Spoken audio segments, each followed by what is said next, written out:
Welcome to the companion video for Snail's Pace by Craft Pixie. I have a separate video on the snowflake stitch and tapestry crochet which I'll link in the description. But in this video I want to walk you through some of the more fiddly elements of the pattern. Let's go. The pattern involves a grass panel and a snail panel. Now the snails are right facing and left facing, so if you're left-handed you just swap them around. You can do whatever you want. I've sort of alternated mine, but you'll see in the instructions it says to do the start grass panel and the end grass panel differently. You can see I've left off this green line at the bottom and I've also left it off the top. This is intentional and I'll show you what I mean later on as something to bear in mind. I've made my way to the top of the shell. Now I'm going to do a snowflake stitch. Now I know the video says you can only do it when you're over a single crochet like this, but I'm actually going to work behind this double crochet first. It's the same sort of principle. I'm going to push my hook under the two loops of the double crochet and then I'm going to push through to the back and make the stitch. If I just turn this over, let's have a look. We are actually going to be working into this previous row here. I'm hoping you can see you're working under there. It's a bit fiddly when you come across the double crochet, but it's still possible. This is going to leave us with these two lines here, two stitches. We're going to utilise the fact that we've got two loops when we come to do the next row. So let me show you what I mean. Push it under the two loops of the stitch, single crochet or double crochet from back to front. This one you've got to twizzle it round, but you will be able to find the previous row. When it comes to doing the single crochet, it's slightly more easy because you can see that where you're going. Let's do it again. Can you see? You can see this here.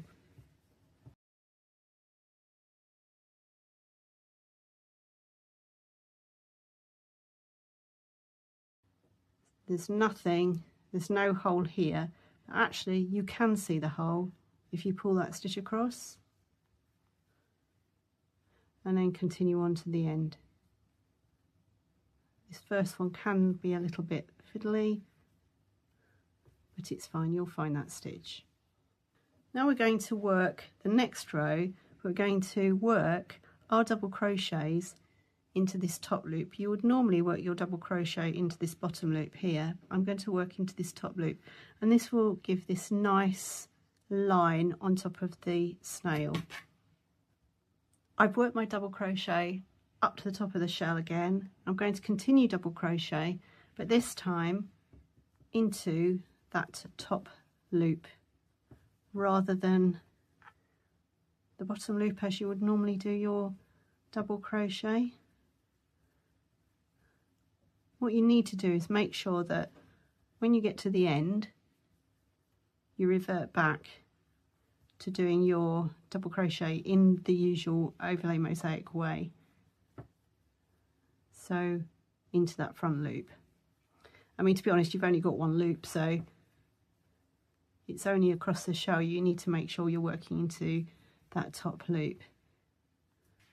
Now you can see this line that I'm talking about. Yes, you've got these little bits here, but you've got a defined top of your shell. If you really don't want to do this, you really find this too fiddly, just do the normal mosaic way. So do your single crochet into the back loop only and do your double crochet in the normal way. You'll end up with a slightly more, I I don't know, it's a subtle difference, but it's up to you. Let's talk about googly eyes. You know, I cannot resist a googly eye, and the snails are no different. So let me show you how I make them in this pattern. I've reached the point where I want to make the eye. I'm going to make it into this front loop here, and it's a popcorn stitch, but I'm going to show you how to start and finish it.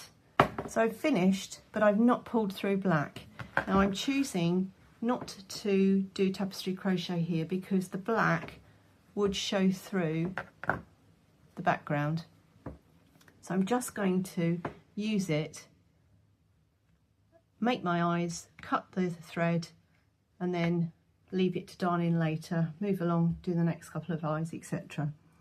So the first fiddly bit, you're going to make your first double crochet into that front loop, but you're going to pretend that this is your working yarn. So I tension it and I hold it with this hand, and then I loop it round as if I'm doing a stitch, but I've dropped my cream, and I'm going to work my first double crochet into that stitch. So there's the previous one coming across. Don't worry, it's loose at the moment. Let's make another one, 2, and a third one.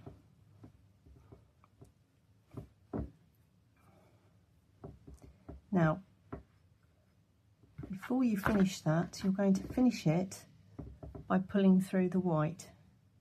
So I've got my white now tensioned up, and I'm going to pull through. I'm going to take my hook off, push it through from front to back, that first little white stitch, and then I'm going to pull this loop through.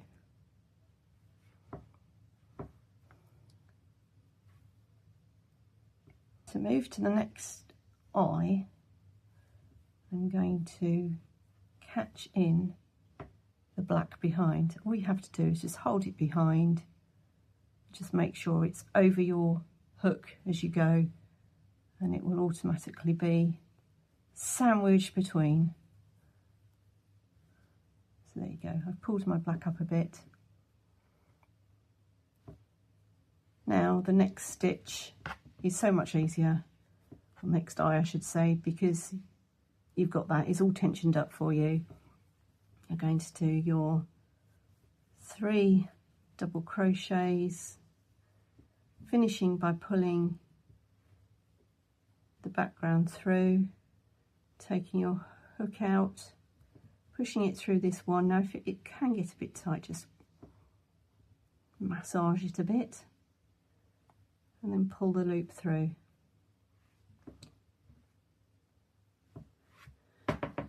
Now I cut this, leaving enough to darn in, and you should have enough to darn in on this side too. Just need to be careful you don't pull everything out, and then continue on.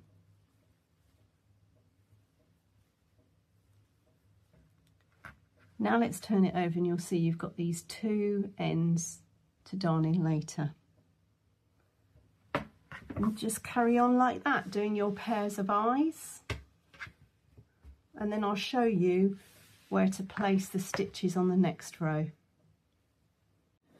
I've done my double crochets. Make sure you do work right up to the eye. I'm now going to put my single crochet into both loops of that stitch. You can see now why we did the changing colours. You've got a nice cream top to your eye. It just makes it neater. Then in the next stitches between the eyes, you're doing a double crochet into that loop. Bit fiddly again. Work them firmly but not too tightly, but that encloses the eye. Let me show you again, into both loops of that stitch, and then carry on as normal doing your double crochets to enclose it.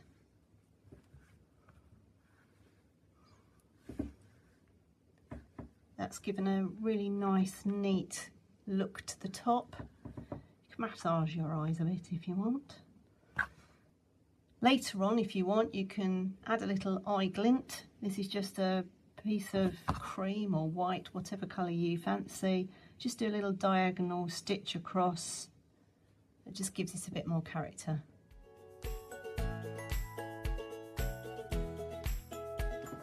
I've already mentioned that the bottom and top are slightly different. This is because we're going to work the surface chain around in this dark colour. It's going to complete this grass panel, also frame the whole blanket.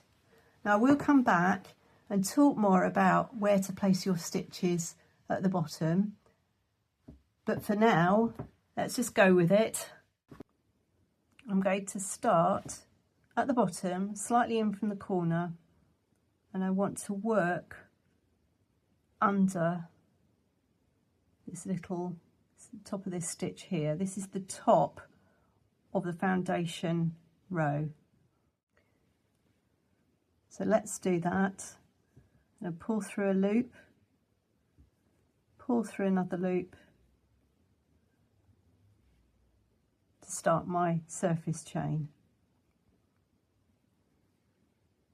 You can start a bit further back, but once I've shown you how to place the stitches along here, it might be easier to explain.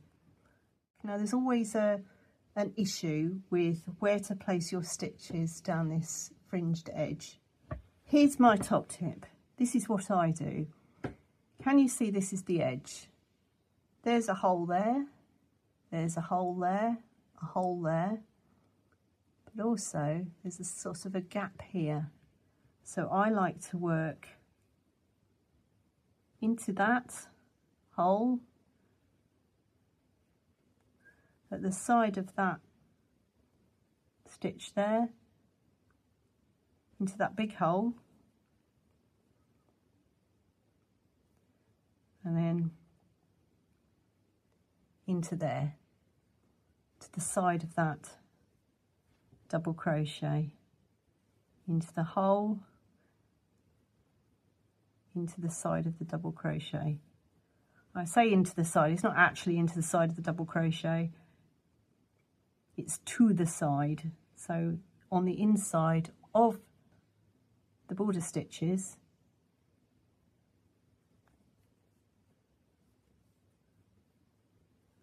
and I find that gives me a neat edge. You can work your stitches wherever you want. It doesn't matter as long as you do the same thing along. The only issue comes when you get to a line of single crochets. You just have to look at your border stitches here, work out where the rows are and work into those gaps. Just check everything's all lined up. Also, another tip here is use a larger hook if you can't keep a nice loose even surface chain. It is a pain. I know surface chains are a pain and people don't like them, but it really does, in my opinion, finish a blanket. So continue up the fringed edge and I'll meet you at the top. I've completed my surface chain down the side. I've checked it's all level. I now want to work across the top. You may find it useful just to put a stitch marker in this last stitch on each side, and I would put it in the front and in the back. It just makes it easier to find those corners. This time we want to mimic what we've done before. So we want this effect. We want to have a little line of the background and then our surface chain on top. If we look at this, we can see we need to work into these bits here.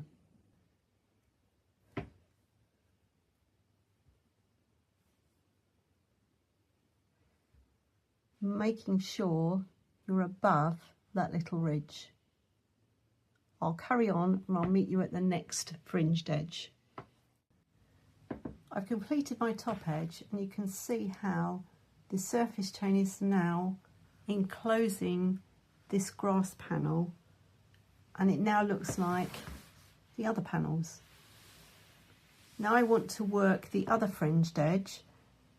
Again, put a stitch marker at the front and the back of that last stitch.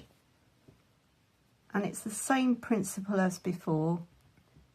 I like to work in there at the side of that double crochet, so on the inside of the border stitch, and then into that hole next to it. Those holes are quite easy to see. It's just this bit here. The two sides do look slightly different when you come to do them, but that's just the way that I have found over all of these blankets that I've made, the way that I prefer to do it, and the easiest way of finding the stitch placement. So I'm going to carry on along this fringed edge, and I'll meet you to talk about the bottom. I've done my other fringed edge and I'm going to show you what I mean about the bottom.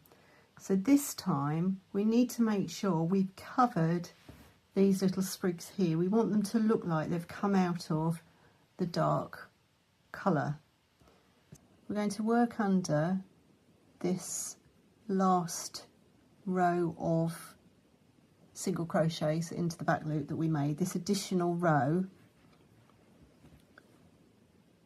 but we're going to make sure we've done the right number of stitches. So I can see I've got 2 double crochet here, so I want to make 2 stitches. One, I'm going to go slightly to the right of the stalk, then I want 1 for the stalk, so I'm going to go into that there, and then 1 for the double crochet, so to the right of the stalk. It feels a bit odd, but it works. You can see that you've covered that edge there, and when you work your flap here, your front border, that green is going to be covered over. So let's look again. So I want to cover this one, so this is a double crochet, so I'm going to go to the left of that. There's my double crochet there, go to the left of that one, and there's my next double crochet, and then 2 in between, 1 in there. Now I think I made that in the wrong place. I did. It does feel odd because you're actually working into the top of the next one, if you like, but it seems to work, so go with it. As long as those are covered, and as long as you've got the right number of stitches, you've covered the right number of stitches, it's fine. So continue along and I'll show you how I do my join at the end.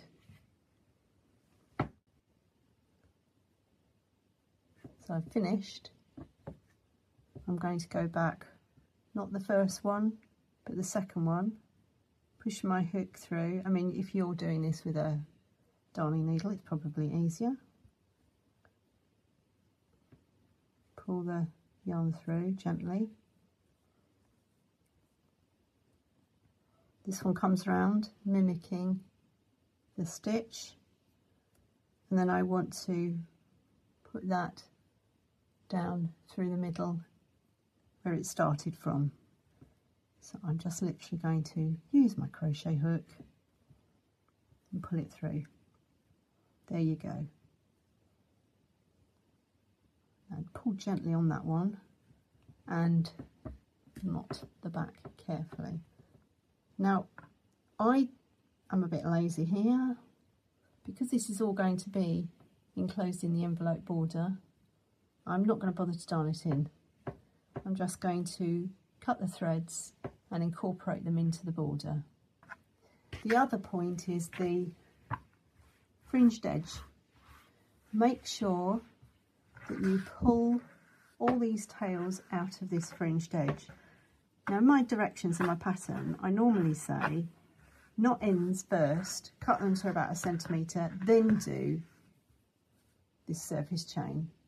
Again, a bit lazy, might as well just do the surface chain first, but you must pull these out, and because you've done colour changing or tapestry crochet, you've got these ends, these colour ends, which are not as secure as the other ends. So make sure when you are knotting together, you are including these and making sure that they are properly knotted together. Now you just need to make your envelope border. I've got all the instructions on how I make mine in the pattern, so take a look. Don't forget to look at those other videos that I've mentioned, the tapestry crochet and the snowflake stitch. And I hope you found this useful.